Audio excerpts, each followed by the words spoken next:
private renters across the UK have been facing an increasingly difficult time in the past few years, with the cost of renting rising by nearly a quarter since the end of 2019 and the number of available homes dropping. The government has promised to improve the situation, including by abolishing no-fault evictions. But currently, the threat of those evictions remains for many tenants. And one of those people is Carly.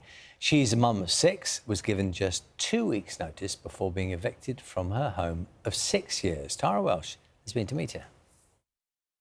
I don't even know how to prioritise what to take, because I don't think we'll get a place to stay immediately. It'll be emergency accommodation.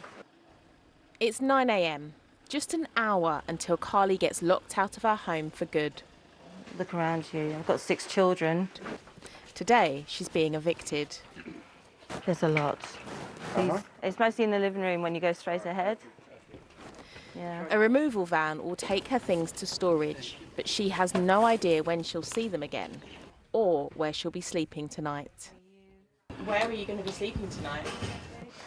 I don't know. I might have to sofa surf, or if I'm lucky, the council might find me somewhere to stay tonight.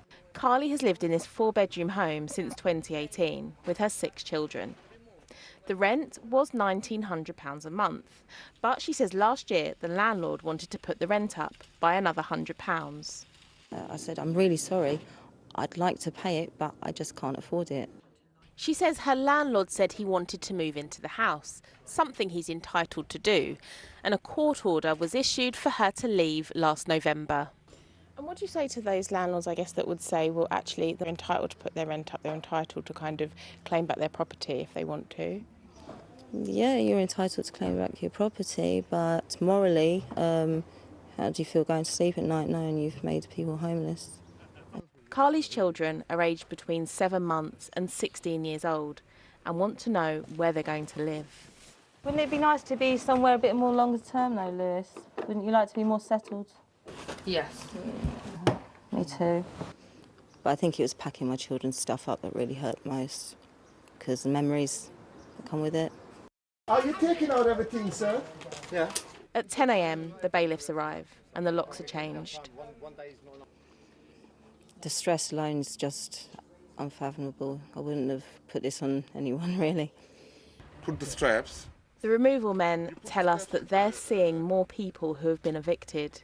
I believe so. The reason is actually the rent prices, that's going to be ridiculously high in these days. According to a campaign group that has analysed government data, homelessness following the end of a private tenancy is rising. In the first 3 months of this year, 4,600 households claimed homelessness support, a 12% increase on the same period last year. We know that things have been difficult for renters for some time now. Many councils say they simply don't have the properties to house everyone that needs a home. And in the private sector, there's been real competition for homes, of course exacerbated by the cost of living and interest rates rising in the last couple of years, where some landlords have put up rents and others have sold altogether.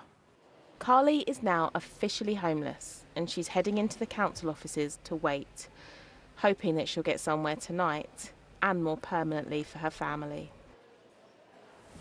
Tara Welsh reporting there. We have since had an update from Enfield Council, which says that Carly and her family are currently in emergency accommodation, though they will have a house to move into by Monday. With us now, Ben Twomey, who's Chief Executive of Generation Rent. Ben, I know you got a chance to see that film, Carly's story there. You hear many stories like that.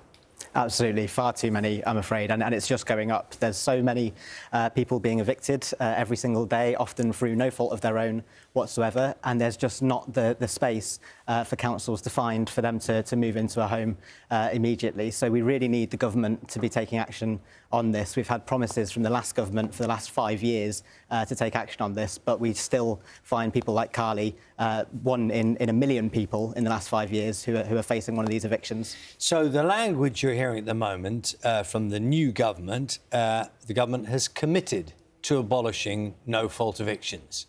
What do you take that to mean? What do you know about what will happen? Well, we're daring to hope that they'll do that as soon as possible. They actually committed to do it immediately, and that hasn't happened yet. So they really need to move along with this. When that does happen, they'll end what's called Section 21. It's a no-fault eviction, which means that you don't have to provide a reason as a landlord to kick someone out. That creates all sorts of instability, and it includes when people make complaints that they can actually be kicked out just for making a complaint about the conditions in their home.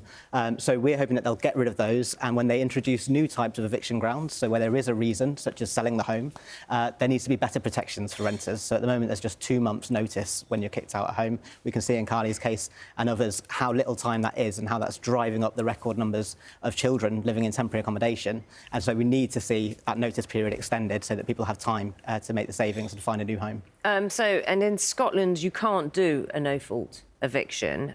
You've got notice to leave, but even then, that's minimum 28 days if they've been in the property for less than 6 months, or they've breached a rental agreement. And that's the key, breach rental agreement. It can be anything they choose, really, can't it?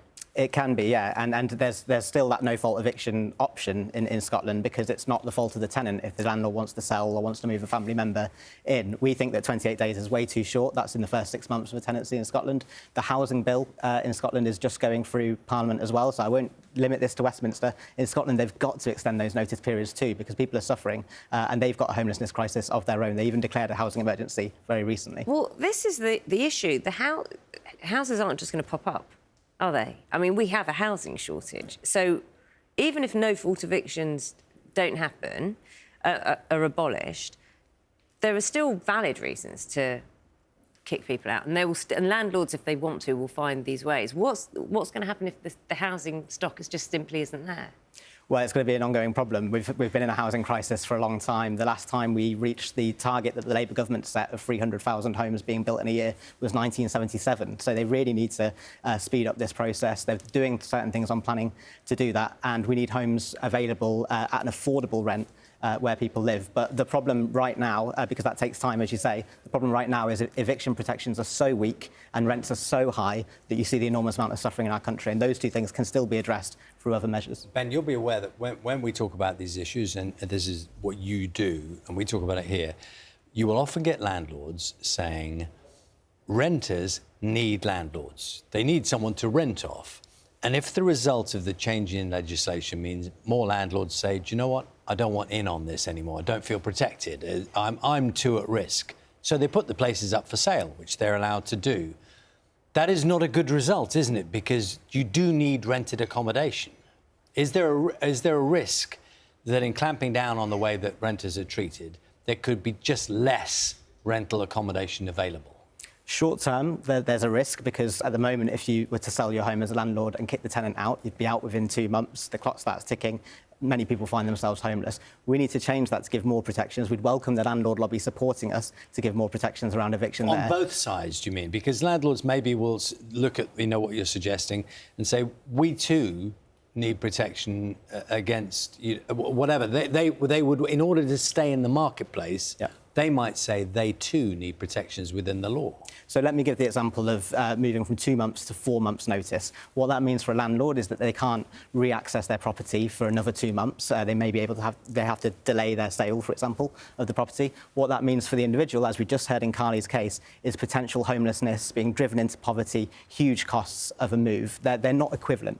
Renters need that bit of extra time, a bit of extra space to have in order to avoid the worst possible outcomes. Landlords, I think, can bear that cost because of the enormous amount of money we're paying in rents already. If landlords do choose to leave the market anyway, we don't need more landlords, we need more homes. We want to access home ownership. Landlords often don't build, they're actually just buying, maybe just skipping the queue in front of first-time buyers who can't afford it because we're paying so much on rent. So we need to find a way to build more homes, social homes, let people access home ownership. We don't need more landlords. And just as last thought, I'm guessing from your first answer, you're not entirely convinced that this government is fully signed up to this. Are you worried they may pause and delay and waste time, as has happened before? I'm afraid the 12 million renters in England are once bitten, twice shy on this one. If I had £1 for every time the last government promised to end Section 21, I'd probably find it a lot easier to pay my rent at the moment. So we're really hoping that they're going to do something. It was in the King's speech, which means that the government's committed to do something in the first year, hopefully, of Parliament. But again, we just need to see that action as quickly as possible so that every day we're not seeing more and more cases like Carly's. Ben, thank you very much. Ben Twomey is Chief Executive of Generation Men. Thank you. Thank you. Thank you very much.